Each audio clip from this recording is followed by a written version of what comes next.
We go.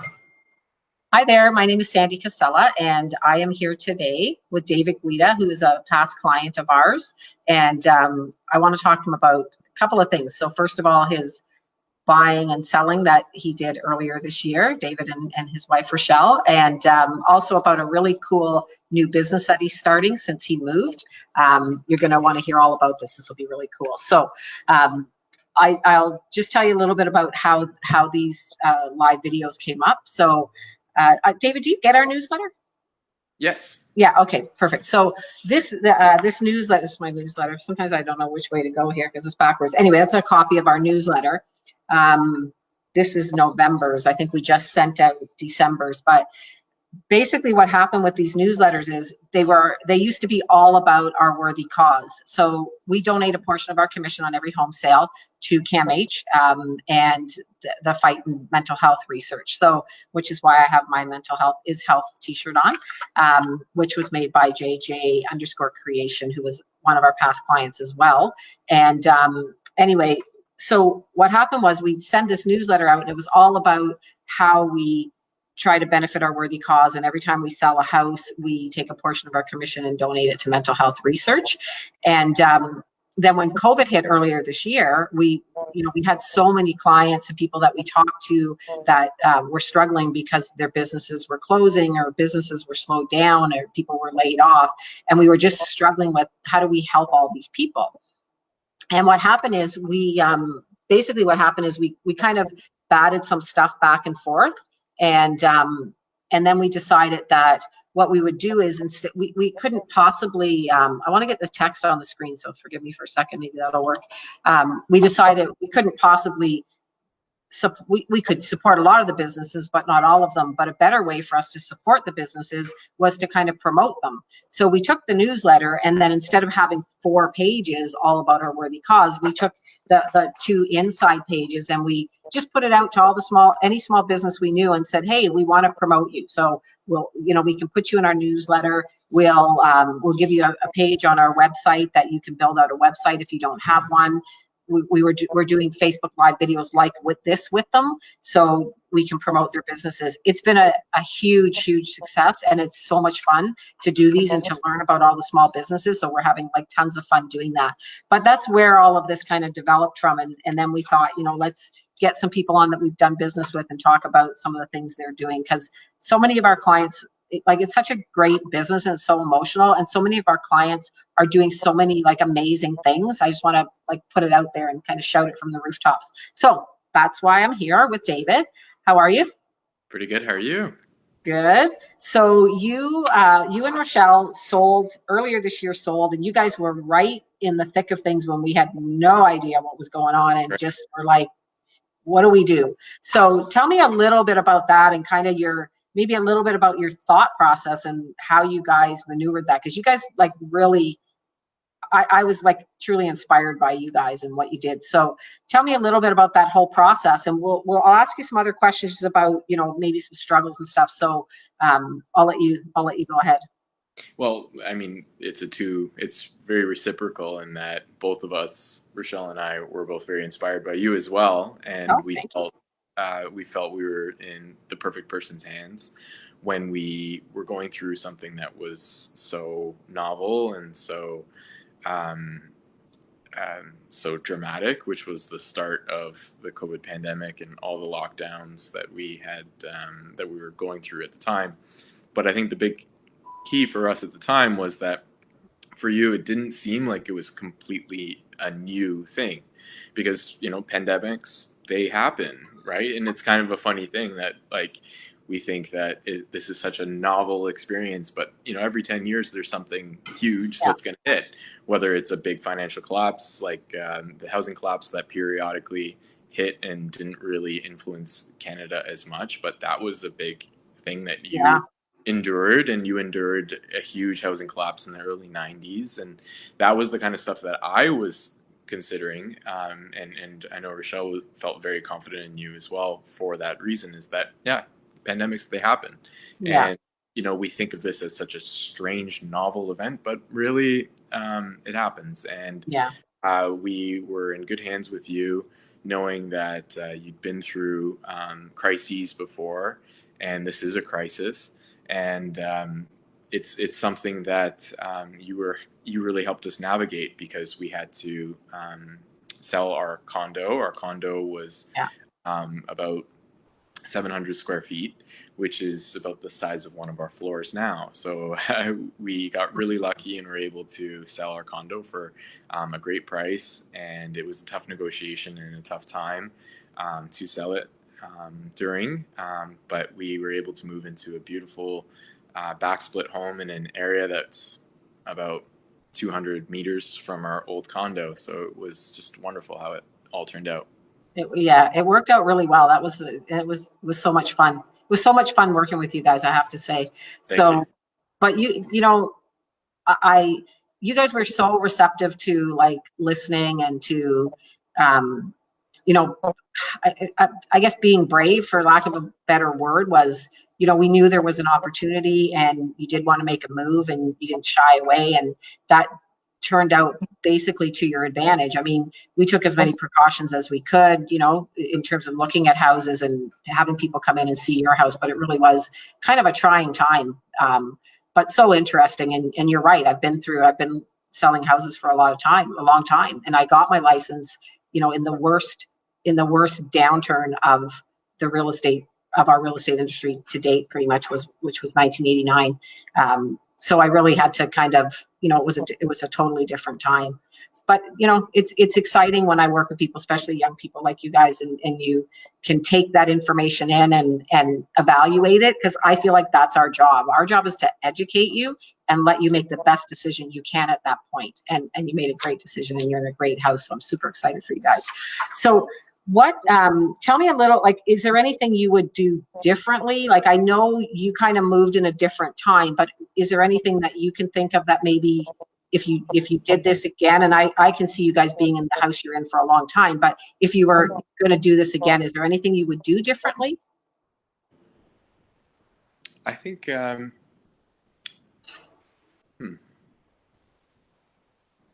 I'm not sure what we would do differently. I think, because it was all's well that ends well, like it seems like we, repaint our history and see that, since it all turned out beautifully and we love our house, like I don't know if we would do anything differently. No, I'm sorry. Yeah. That's great. Yeah. That's perfect. I'm glad. So now we did not, so I guess I'm not sure if you can answer this question, but what was it that let you choose, or why did you choose working with our team? Because we were basically virtual strangers before you decided to sell and buy. So what was it about our team that you felt like we were the right team to work with? We, at first, we were really drawn in by your sales strategy of selling your own house that you're moving out of, that you'd guarantee that you'd sell our house, because there was such uncertainty with the pandemic, that we saw that as being a big like something that really gave us a lot of confidence, knowing that who knows what will happen with the market, and of course you never know what will happen with the market. You have gut feelings and you can make your best educated opinions, but you never know if, while you're moving from your condo into a house, whether your condo is going to sell for the price that you had hoped, or that it will sell at all.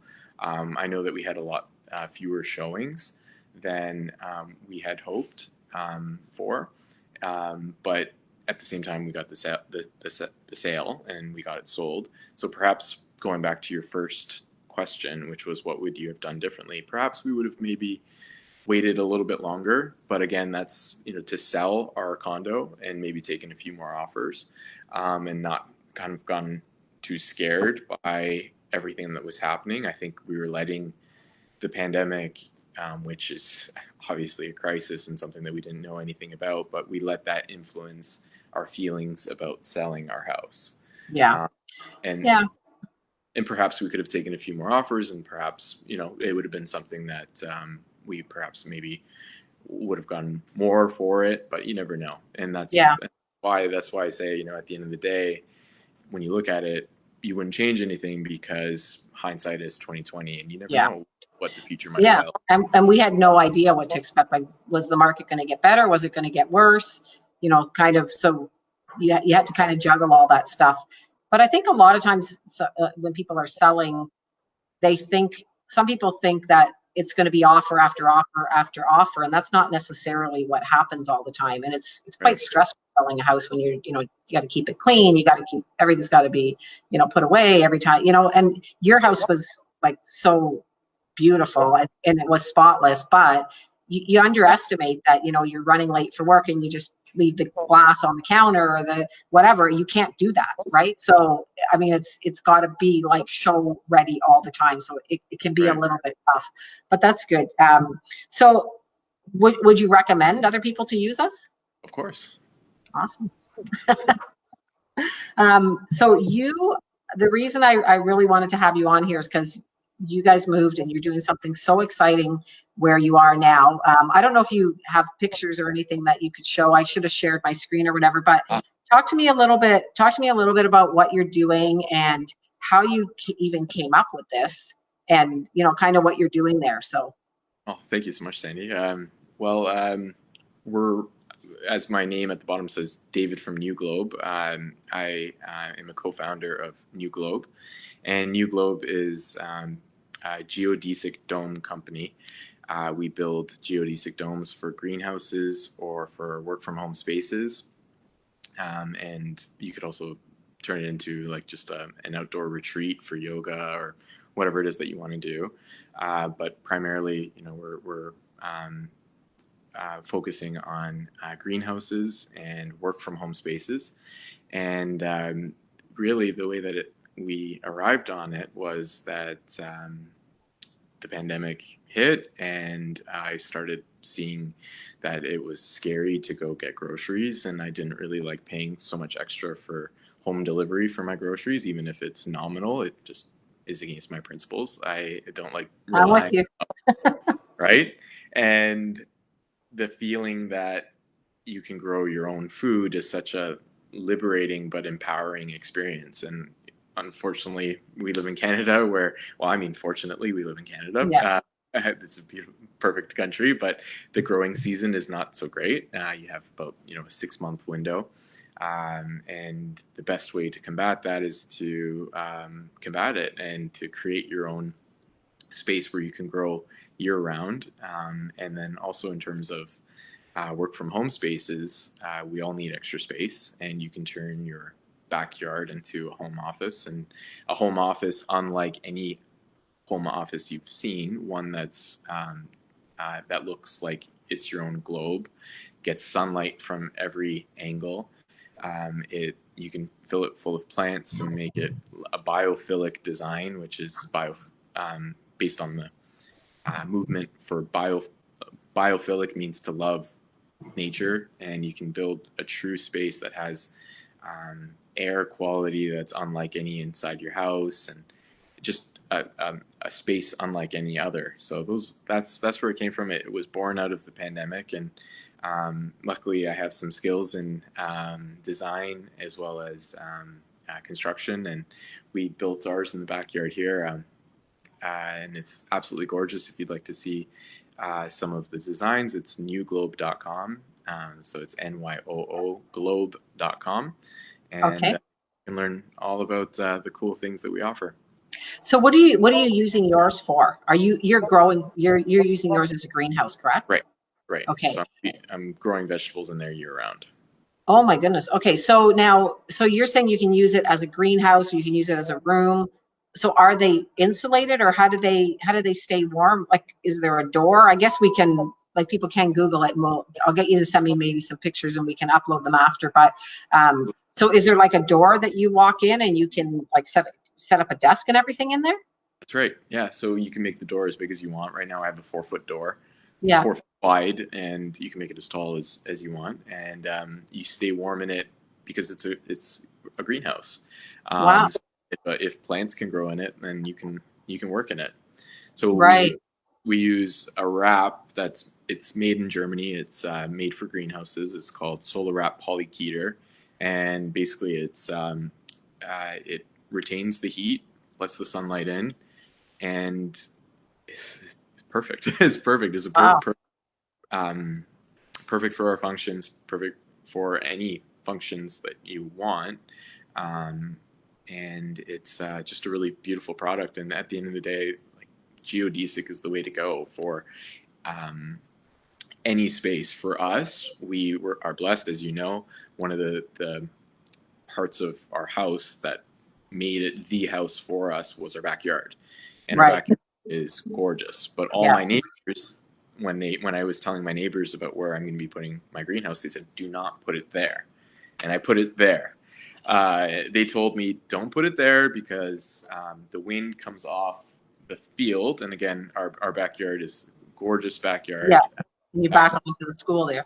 Two schools. Yeah. And we get the southwest winds that are just incredible. So we finished the dome on Saturday, about 3 Saturdays ago. Yeah. And we had a windstorm, and the windstorm had gales of wind that were clocked at 160 kilometers an hour, and dome is completely fine. Wow, that's amazing. It's perfect because the design is just perfect for wind, right? The wind just goes over it, around it. Yeah, perfect. it would just like it's all like, it would be like aerodynamic, right? So it'll just whatever. So I could just picture, like, if you're sitting in that dome and it's snowing outside, like, how beautiful would that be? Oh, it's gorgeous. Absolutely gorgeous. Yeah. Yeah, it looks like an igloo. Yeah. And then we have our lights in there because we're growing in there. Yeah. So we're obviously, as you know, in Canada, the winters can be kind of miserable, and you don't get much sunlight. So we are augmenting that or supplementing that with our own lights, so it glows at night. And we have all of our lights on timers, and my neighbor loves it because she lives on her own and she likes to see, like, it bright outside, right? To turn coming around and stuff. So she loves it. So it glows at night, and it just looks like this beautiful orb. Wow. So I was going to say, like, what do your neighbors think? They must have at first been like, "What are you doing?" Yeah. Well, she's been here since 1966. So so this would be your neighbor on the right if you're looking at your house on that side, right? Yeah. Okay. Yeah. She adores it because she's the type of person. Well, firstly, her late husband, he was hoping to build a greenhouse before he passed. So this was really nice connection on that level. And she's just a part, but also she dabbles in a lot of like conspiracy theories, and she's really worried about food shortages. And she's like, that's something that we had conversations at length about. She thinks that the next big crisis that we're gonna see is going to be food shortages. So, I mean, say what you want about that. If it doesn't happen, that's amazing. But she knows that, something that I'm very concerned about is food as well. And I feel empowered knowing that my wife and our growing family will be able to, have food if worse comes to worse. And, it may not, I'm not going to have cows out there, and unfortunately Mississauga doesn't allow you to keep chickens, but if they did, I would have them. That's amazing. I would have fresh eggs every morning, but Bonnie Crombie won't allow us to do that, unfortunately. But knowing that we will have vegetables that are organic, that are actually better than organic, because the organic that you buy from stores is not organic. But organic tomatoes we'll have throughout the year, organic peppers. We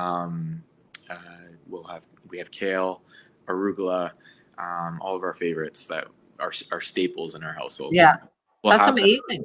Thank you. And the big thing is that this house allowed us to do this. Yeah. Because without this house, we were living in a condo, as you know, before, and moving into a house and taking on the risk that comes with taking on a house and all the operating costs that come with the house. Like, really, it's worth it. So, I mean, we're just blessed that we live in this house. We love this house. We actually just got the wallpaper installed today. I noticed that's really nice. I like that. Yeah. And we have the one that we had at our condo, but we have do you? Up in our bedroom now. You do, eh? Yeah. I love that wallpaper. That wallpaper is gorgeous. Oh my God. You guys did such a nice job there. Thank you. So did you like, did you offer your neighbor that if there's a food shortage, you help her out there? Absolutely, but I don't think she needs my help. You should see her freezers. She's Italian like us. Ah, Basement, her two giant freezers are packed full. oh But my goodness. That's anyways, amazing. absolutely, I would help out beautiful Maria next door. So how did you come up with this idea? Did you just like, how did this all develop? The geodesic domes? Yeah. Did you already I've know about geodesic no, domes?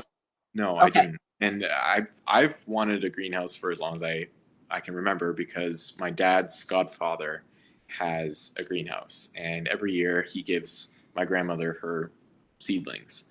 So her seedlings are always, about that big, 5 inches, and then she plants her garden full of these organically grown tomatoes in my dad's godfather's greenhouse. So I've always wanted one, and I was looking at ways that you can build them, and I was looking at traditional ones for sure, like ones that you can buy from Home Depot or Like the from prefab ones, kind of prefab, like you. Yeah. Okay. and they are to get a good one. You're talking big money, but even when you do, it's not guaranteed that it's going to last. Like that, it's going to actually endure the elements. Yeah. If you drive down certain areas, like Highway 7 in certain parts, you'll see just a graveyard of greenhouses Yeah. because it get torn to shreds by the wind or the snow, because it needs to be able to handle snow. We've already had about a foot of snow on ours over the past Yeah. couple weeks, and totally fine. Totally So fine. the durability of it is great. Also, the space you need for it, like the actual square meter volume that you get from it, better than any other structure that you'll get. I guess because of the shape, right? Yeah. Yeah. Right. And they're much more attractive looking. Like greenhouses are not that attractive looking. I right? think so. Yeah. Yeah. And it took me a little bit to convince my wife, but she likes how I did it, and Yeah. you can customize the trim of it. Yeah. So we've been remodeling our house, and we've gone with a lot of grays. So, and then our patio is gray, so we made the trim gray for the struts, as well as, and then with the solar wrap, which is the material that goes around it, just looks gorgeous. So Wow. so she's happy. That's so exciting. Yeah. Well, I'm sure she's happy too with I know your wife, she likes good food and stuff. So, That she does. and so do you. But And she likes I'm saving sure money too, which is less Don't we all? advertising part of her personality. Don't we all? So now you've started this business to provide this, and have you built out a website? Like where should people go if they want to get more information about it?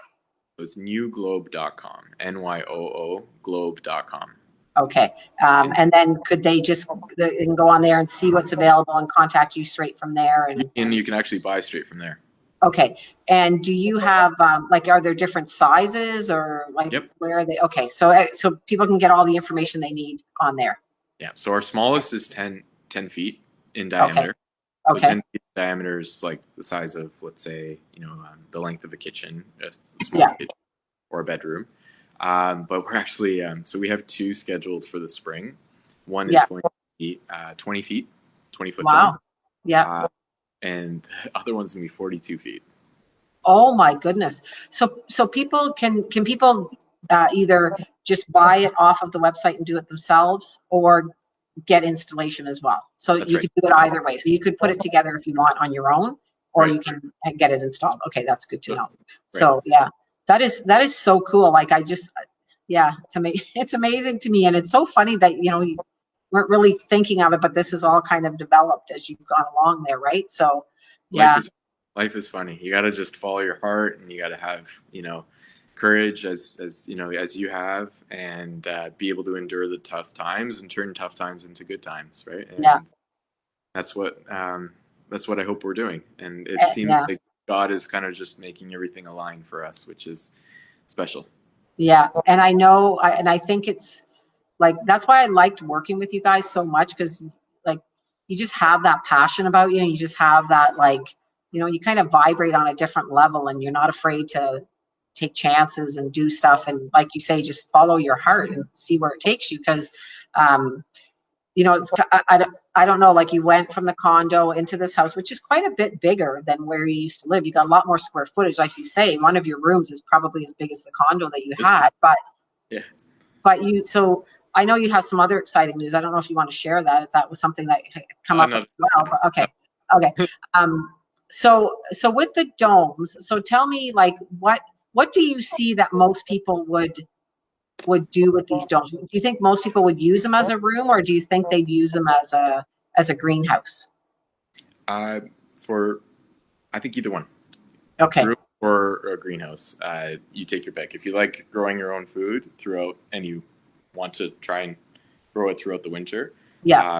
that's the way to go. And I think people are kind of divided along those lines. Like, you either like growing food or you don't. And I think for everyone that I've spoken to, and for these 2 domes that are coming up in the spring, both of them love growing and are along similar lines. And I think it is a minority of people, but that's the key, is like, there are a lot of people who are like you and who are like me, who aren't afraid to take chances and see the value in things that others don't, right? Like, you don't want to market to the majority, because the majority of people are not people who are necessarily, going to make the right decisions about things or understand risk, which, right now, it's anyone's bet. If you were to tell Sandy Casella or David Guida this time last year that we were going to be where we are now, like, how would you know, right? And that's the whole point, right? Is that is a crisis because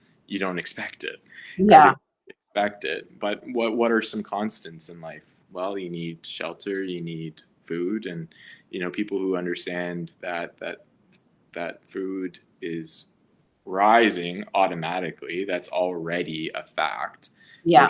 That most families' grocery bills are going to average out about $700 next year. That's a fact, right? That's not a risk.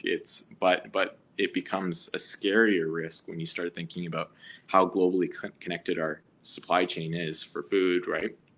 Like, think of a kiwi, where a kiwi comes from New Zealand, right? Like, how far is New Zealand? Like, it's really, really far. I've never been, but I think it's like a 24-hour flight or something. But anyway, so globally connected that something that happens in New Zealand or Chile or Mexico, like, affects you very seriously.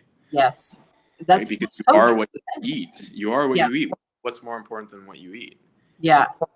So I have a funny story about that. Now that you say that, it kind of comes to my brain. So we, everybody in my family loves Brussels sprouts, believe it or not, because most people don't, but we all love Brussels sprouts. And we always have Brussels sprouts with, like, Christmas dinner, like any turkey dinner like that. Like, so Christmas, Thanksgiving, Easter, all of that.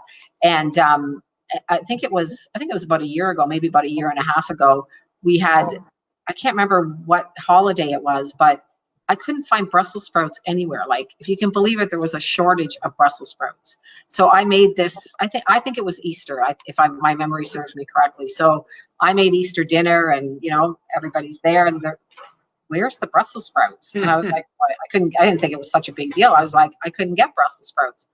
I'm telling that, like, the look on their faces was unbelievable. I actually had to make another turkey dinner the next, like, a few weeks later, when we got, because everybody was like, this just isn't right. It's not dinner. It doesn't seem right, because there's no Brussels sprouts. So anyway, so very strange. There you go. Like, who would have thought we'd have a shortage of Brussels sprouts, right? So it was cauliflower. So you're right.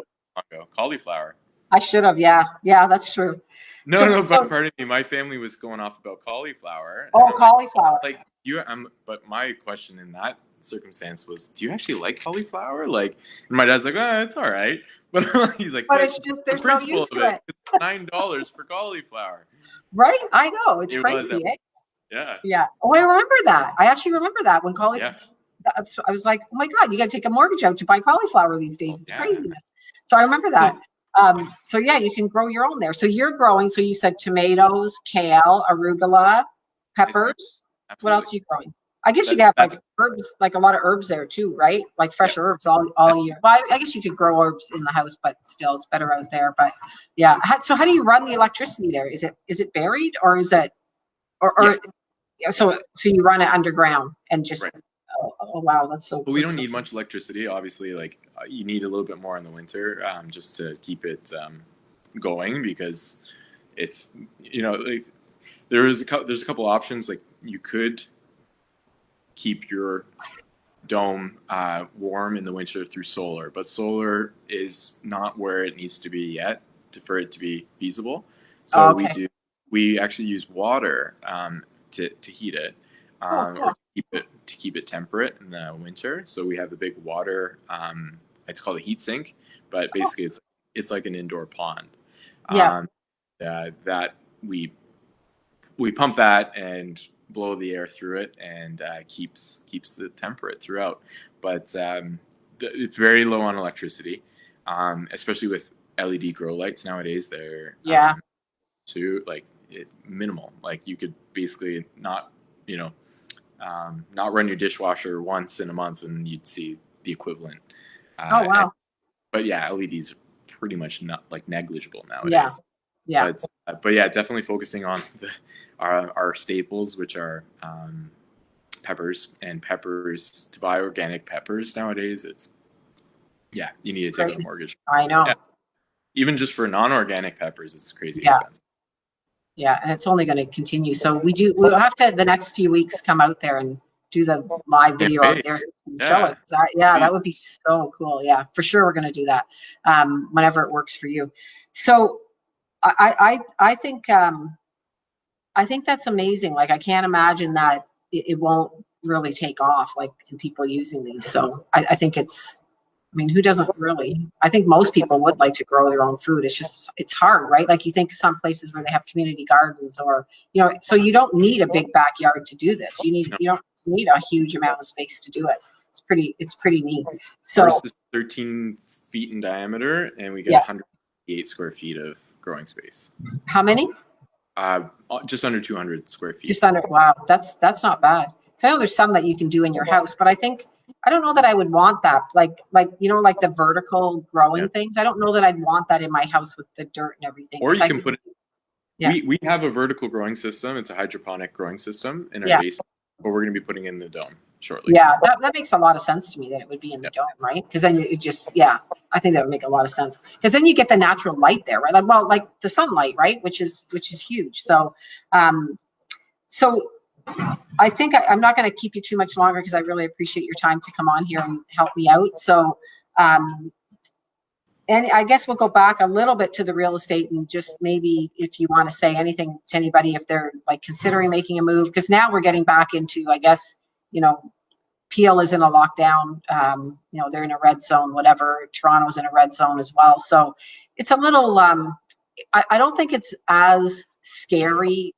I don't know if I shouldn't talk for people, but I think there was so much more unknown back when you guys bought and sold, because this was so new. And whereas now people are a little bit more comfortable with the whole situation. But what would you say to anybody who's considering making a move now? Like, would you recommend that? Would you think it's, what would you say? Yeah, I mean, it totally depends on the person, right? Yeah, true. Yeah, Right. Like it depends on what your yeah, financial circumstances are, what your job prospects are. I would just say, um, it's like you really helped us when you told us that, for throughout every crisis that you've ever dealt with, or that yeah, you've endured through, the people who made those moves always long term came out on top. yeah, And I think it depends on your lens, right? If you're going to have like a really hyper focused lens, if you're looking at it through a microscope, perhaps it might not work out for you. But if you're yeah, looking at it on a broad lens, I don't think you can go wrong. I think that there are so many directions you can go in, but when you're purchasing real estate, like you just can't go wrong. yeah. We're not making more land. That's like an old cliche, but it's a cliche It's because true it's though. true. Yeah, yeah, Until we terraform Mars and put new globe geodesic domes on Mars, yeah, which that's next up after we conquer this planet. yeah, Uh, until we do that, we're not making more land, and it's your life needs to be in sync, and you need a home in order to do that, and yeah, it's scary and terrifying reality. But as much as you might have a really nice car and, or a beautiful truck, like, you can't live your life that way, and you need a house. For us, it's to start a family, and that's been a centerpiece of many of our decisions. But also, it's difficult to do other things in your life, right? And you see, like, we've seen it so clearly right now, that work from home, you can't work. For some people, they can't work unless they have a home. Yeah. And again, it's a very unfortunate and terrifying reality, because so many people have to make some very tough choices along those lines. But I think one of the most empowering things that's happened to us is to be blessed enough to be able to purchase a home. So Yeah. I think that, like, pandemics are going to come and go. The world will go back to normal at some point. Yeah. It might be new normal, but some things aren't going to change, and those are the things that you can see are constants. And Yeah. I don't know how to say it any differently, but you'll always need a home, whether there's a pandemic or no pandemic, and a good home is worth its weight in gold. Yeah, for sure. I mean, I'm obviously a big proponent of real estate and people buying real estate, because I think it provides stability for people. Right. And I've just, seen so many people. I've never seen anybody move and regret moving or buying, but I've seen a lot of people who don't do it and then say, man, I should have done this, when I was going to do it 5 years ago or 2 years ago or whatever. So, I mean, I might be a little bit biased, but I'm a huge proponent of real estate. I think it just provides so much stability, and you're basically paying yourself every month. So I think it's always a great option. And like you say, you're always going to need, you have to live somewhere. Everybody has to live somewhere. So and you have to eat. So you've got the best of both there, right? Which is awesome. So I think that's a really good marriage for sure. So I think because we would have told you this when we moved, or when we first started talking. So you've been very helpful to us, because we have, whenever we sell a house, we donate a portion of our commission to mental health research. So because of you guys, we were able to donate more and get closer to our goal of $15,000, which we're getting really close to at this point. So I do really want to thank you for that, because it's a big part of our business. We hire around that. Our team, everybody who comes on our team believes in that. And, we know that 1 in 5 Canadians will have a mental health issue. They'll need some help with either a mental health issue or an addiction issue every year. 1 in 5 Canadians, which means that basically every family in this country is affected, because most people, I would say everybody, has at least 5 people in their kind of immediate family or extended family. So, and it doesn't just affect the person who's got a mental health issue. It's very trying on the rest of the family. So, I'm so thankful that you guys would use us and let us donate more money for that, because that's basically what we do. So I'll let anybody know who's watching, like, if you have a small business, and we're going to get you guys in our newsletter as well. Daniela's going to reach out to you about getting your business in here. So if you run a small business and you want us to promote it in here, we absolutely would do that. It doesn't cost, we're not charging anybody any money for this. We're sending this newsletter out anyway. So we thought, if we're going to send this newsletter out anyway, why not help to support small businesses, especially now, like for this Christmas, like, let's help each other, help people that, their businesses would normally be doing better, instead of Walmart or Amazon or whatever. I mean, there's a place for those kind of stores, but I think we all need to help each other at this point. So I think that's, I really want to thank you for jumping on here with me and taking your time. And we'll set up a time, because I do want to come out there and like get pictures and have video and stuff of Love that. doing there, and have show what you're actually growing and stuff there, because it's amazing. I think we can't truly get a picture of it until we get out there and take a look at it, but we absolutely will do that. So I will let you go, but thank you so much again, David, for jumping on here with me. I appreciate it. We'll be in touch, and hopefully not hopefully, but anybody who wants to get information. So is it newglobe.ca? I think we've got it in the chat there. Newglobe.com. So I don't know if you could see my name at the bottom. Is from New Globe? Yeah. So I was going to say 0, NYOO Globe, GLOBE .com, and it's in the chat. We've typed it in the chat as well. So anybody who's interested in seeing what that looks like, go there. It's absolutely amazing. I love it. So, okay, David, thank you. Thank you. Say hi to Rochelle for me, and I'll let you go. Thanks. Bye. Bye. Maybe if I can, my mouse doesn't want to work today. Give me a second here.